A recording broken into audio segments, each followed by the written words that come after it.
Good morning. இருமலுக்கு ஒரு simple remedy எப்படி பண்ணுறதுன்னு காமிச்சு தரேன். ஒரு வெங்காயத்தை மெலிசு மெலிசாக நறுக்கிங்கோ.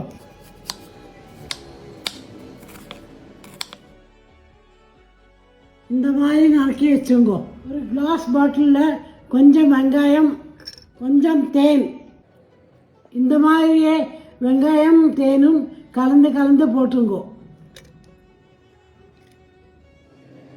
இந்த மாதிரி பண்ணின பின்ன மூடிட்டு ஓவர் நைட் ஊற வைங்கோ.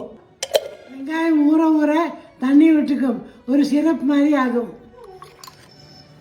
இருமல் இருந்தால் அந்த சிரப்பை ஒரு ஸ்பூன் காலையிலையும் சாயங்காலமும் எடுத்துங்கோ. தேன் இருக்கிறதுனால ஒரு வயசு கம்மி இருக்கிற குழந்தைகளுக்கு கொடுக்காதேங்கோ. நீங்களும் இந்த நேச்சுரல் ரெமடியை ட்ரை பண்ணி பாருங்கோ. பாய்.